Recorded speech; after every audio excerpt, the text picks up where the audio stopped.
Alright guys, I thought I would take this opportunity to do a bike check video. I've just recently returned from Japan and managed to bag an FKT, the fastest crossing of Japan from the south, Cape Sada, to the very north, Cape Sawyer. 2,500 kilometers, around 20,000 meters of vert, completed the ride in 5 days, 17 minutes, and managed to shave just over 16 hours off the previous record. Did it all aboard Roubaix SL8. So I've cleaned this bike, I've given it a bit of TLC, but I haven't changed anything on it because I wanted to do a bit of a bike breakdown video for you. And while it would have been cool to do this in Japan, let's be honest, when I finished, I didn't have the energy to record anything, so you're gonna get it from my backyard. So let's jump in. This is the Roubaix SL8. It's a 56 centimeter frame. It's the S-Works limited colorway. I've been on Roubaix for a long time now. There's a reason I ride Roubaix. It's fast, it's compliant, it's the ultimate endurance bike, and this recent challenge in Japan was ultimately an endurance challenge. So yeah, there was no choice when it came to the frame. This is what I was using. I'm 185 centimeters tall, so probably on the taller side of a 56 centimeter frame, but I find this works for me. I've got a 130 millimeter 6-degree stem on the front. You'll notice I've got a 0 offset seat post, and top of the post I've got a specialized S-Works Phenom 155 saddle all the way forward. I haven't adjusted this bike to take into account for the aero bars. This is my road position. I whacked the aero bars on there and I figured if I use the aero bars, that's a bonus. If I don't, I don't. I wasn't prepared to change my position just to be comfortable in the aero bars because I was worried what would happen down the chain to my hips, to my knees, to my ankles. Didn't want to muck with it. I'm comfortable on the bike. That was a bit of a change in itself, and I'll get to that in a little bit. Looking at wheels, I've got the Roval Rapide CLXs in there. It's a deep dish wheel, but they performed really well in the wind. Now tyres, getting a lot of questions about tyres. These are the Mondo 32mm tyres set up tubeless, 60 PSI front and rear. I weigh 80 kilos for reference. Not one puncture the entire ride, which is pretty bloody impressive considering the weather I had.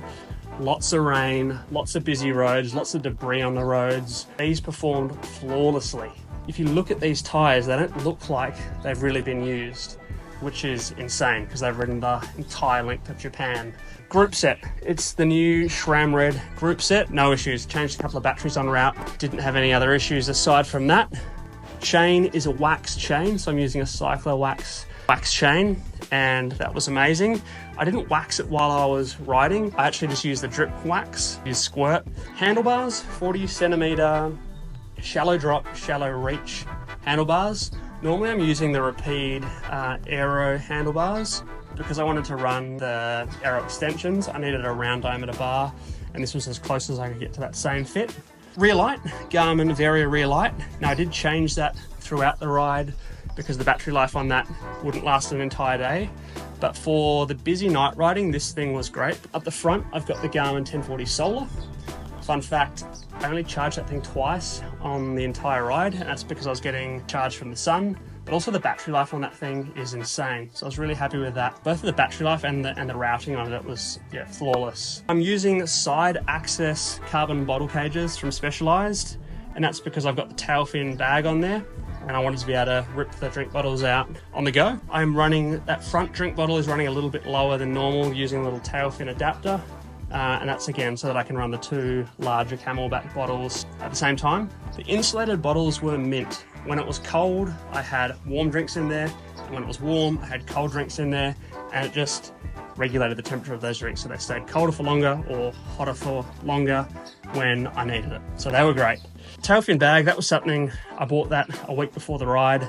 I just wanted something that I could stuff my InReach tracker in, my power bank, and my phone if I needed to charge things. And it worked really well. I have to be honest, that is a really neat little setup.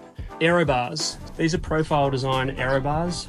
I don't typically have these on the bike, but this was something new to me. So these are the Profile Design 45 by 25 alloy bars. I ran them, the elbow pads really close together. And that was just because I felt more locked in when I was in that position. They worked really well. You'll notice I've got some reflective tape on my cranks and on the rear of the bike and the rear of my seat post. That was for safety. It was a requirement from the World Ultra Cycling Association. And to be honest, I don't think I'm going to take it off. It just makes sense to have the added visibility on there. I actually don't think it detracts from the look of the bike, so reflective tape is there to stay. On the topic of the Roubaix SL8 frame, the Future Shock is, for me, a real game changer. It just takes the buzz out of the road and it makes things more comfortable, especially when you're on the bike for such a long period of time each day. That constant rattle you get through the bars, you don't get it on this bike, and it's because that Future Shock technology in the front end. Sure, maybe the Tarmac on paper is a faster bike, but for an endurance event like this, the Roubaix is by far and away the better bike, and it's the faster bike, because for something like this where it's 5 days, comfort equals speed, and this is the ultimate package as far as comfort and speed goes. Bar tape, that's just some Supercaz bar tape. It wasn't even new when I left. That was like secondhand tape I had in the drawers in the garage. I whacked it on there. I could probably still get another couple of weeks, maybe another month out of that, so that's pretty good as far as bar tape goes. I do have a little saddlebag on there. All I had in that was 2 gas canisters, a multi-tool, and a plug kit, and that was just in case I got a puncture. But like I said, not one puncture in the entire 2,500 kilometers, which is just insane. If you've got any questions on the bike, pop them down below and I'll get back to you. There you go. There's my bike for the Japan South to North most recent FKT. Cheers.